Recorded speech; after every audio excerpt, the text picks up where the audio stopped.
Bismillah, Assalamualaikum warahmatullahi wabarakatuh. Apa kabar anak-anak sekalian? Semoga kalian tetap semangat belajar, tetap sehat, dan tetap dalam lindungan Allah Subhanahu wa Ta'ala.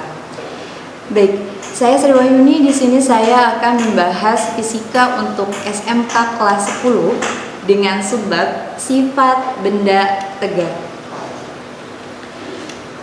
Kita mulai dengan definisi dari benda tegar. Definisi dari benda tegar adalah benda yang tidak mengalami perubahan apabila diberikan gaya luar terhadapnya. Perubahan di sini yang dimaksud adalah perubahan wujudnya ya, atau bentuknya ya. Jadi misalkan diberikan gaya dari luar, maka bentuk atau wujud benda tersebut tidak akan berubah atau tetap bentuknya. Oke, benda tegar ini bisa mengalami gerak, yaitu gerak translasi dan gerak rotasi. Kita sudah membahas mengenai gerak translasi itu di bab 2, di bab gerak. Apa sih gerak translasi itu? Jadi gerak translasi adalah gerak benda tegar melintasi lintasan tertentu sehingga mengalami perpindahan dari satu titik ke titik yang lainnya. Kalian bisa perhatikan dari gambar yang Ibu sajikan. Jadi gerak translasi itu gerak benda tegar dari satu titik ke titik yang lainnya. Nah, bagaimana dengan gerak lainnya, yaitu gerak rotasi? Pengertian dari rotasi sendiri adalah perputaran atau benda berputar pada porosnya ya. Berarti gerak rotasi benda tegar adalah gerak benda tegar berputar pada porosnya. Nah, karena kita sudah membahas gerak translasi, gerak lurus itu pada bab 2, jadi di sini kita akan membahas mengenai gerak rotasinya. Oke, di sini ada istilah namanya torsi. Torsi atau momen gaya itu adalah gaya yang bekerja pada benda dengan jarak tertentu terhadap pusat si benda sehingga si benda itu mengalami rotasi. Jadi misalkan ada bola, diberikan gaya di ujung bola sehingga bola itu bisa berotasi. Nah, gaya tadi disebutnya torsi atau momen gaya. Persamaannya gimana? Persamaannya adalah to, yang gambar yang tulisannya seperti T, itu dibacanya to ya. To sama dengan L kali R. Momen gaya adalah perkalian antara gaya dan R. R adalah jari-jari ya, atau momen lengan. Jadi jarak antara diberikan gaya sampai ke pusat si benda. Oke, satuan untuk tahu sendiri itu adalah Newton meter. Kalau satuan dari gaya masih tahu dong, masih ingat satuannya adalah Newton ya. Dan satuan dari R, lengan momen atau jari-jari, itu adalah meter ya. Oke, kalian bisa perhatikan gambar yang Ibu sajikan. Itu ada baut yang sedang dikencangkan menggunakan kunci. Baut itu kalau dikencangkan berarti geraknya berotasi ya, berputar pada porosnya. Nah, kalau misalkan dikencangkan berarti dikasih gaya di ujung si kunci. Gayanya dinotasikan sebagai force, F.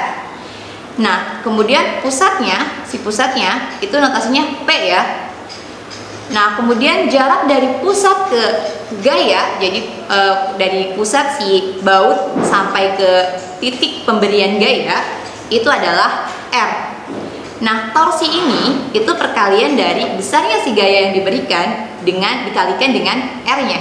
Paham ya? Jadi besarnya gaya dikalikan dengan jari-jarinya, jari-jari dari lengan benda, jari-jari dari pusat benda hingga ke si gaya. Oke, sekarang kita lanjut ke momen inersia. Apa itu momen inersia? Jadi momen inersia ini menunjukkan ukuran kelembaman si benda saat berotasi. Kalian masih ingat apa arti kelembaman? Kelembaman artinya usaha benda untuk mempertahankan posisinya. Berarti kalau momen inersia itu berarti ukuran seberapa besar sih benda itu mempertahankan posisinya ketika berotasi. Nah, rumusnya di sini untuk momen inersia itu notasinya I besar ya. I sama dengan M dikali R pangkat 2. Artinya momen inersia ini adalah perkalian antara massa si benda dengan jari-jari. Jari-jari berarti dari pusat hingga ke bagian paling luar. Oke, satuannya untuk momen inersia adalah kg m pangkat 2.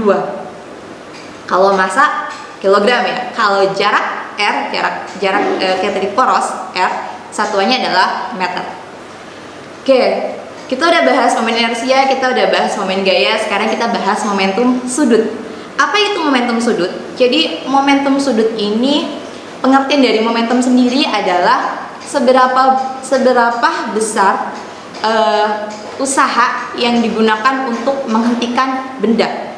Berarti kalau momentum sudut itu menunjukkan seberapa sulit si benda ketika berotasi untuk dihentikan. Nah, notasi untuk momentum sudut adalah L. Ingat ya, momentum sudut ini mengukur seberapa sulit benda berotasi untuk dihentikan. Notasinya adalah L. L sama dengan I dikali dengan omega. Yang bentuknya W dibacanya omega ya.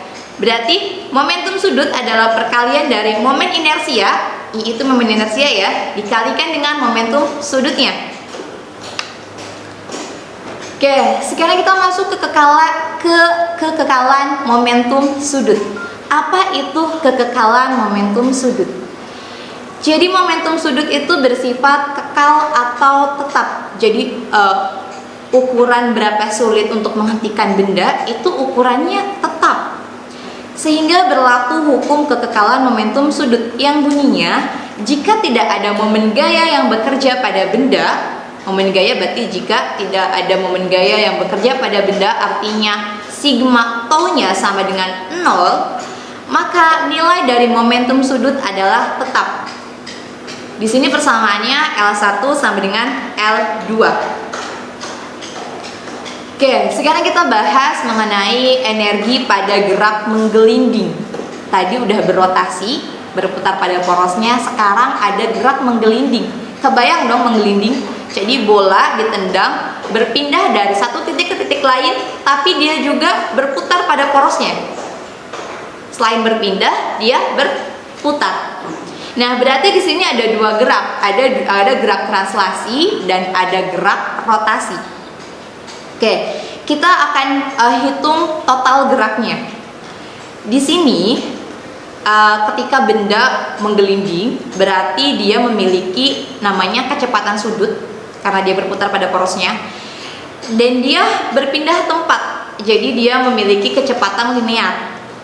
Oke, total energinya di sini saya tuliskan sebagai E K tot, berarti energi kinetik total sama dengan penjumlahan antara energi kinetik dari rotasi E K rot ditambah energi kinetik dari translasi E K trans. Berarti rot itu artinya rotasi, trans artinya translasi ya. Oke, energi kinetik dari rotasi itu rumusnya adalah 1/2 dikali I dikali momen inersianya dan dikali dengan omega pangkat 2 dikali dengan kecepatan sudutnya dipangkatkan 2 kecepatan sudutnya ditambah dengan energi dari translasi, energi kinetik dari translasi, berarti setengah dikali M dikali V pangkat 2. Oke, satuan untuk energi Joule, satuan untuk energi rotasi dan translasi juga sama Joule.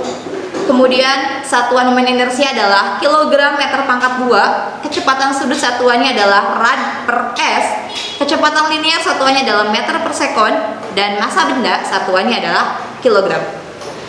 Oke, kita pindah ke usaha pada gerak rotasi. Kita udah bahas energi, sekarang kita bahas usaha. Usaha pada benda berrotasi itu adalah perkalian antara momen gaya dengan besarnya sudut yang ditempuh.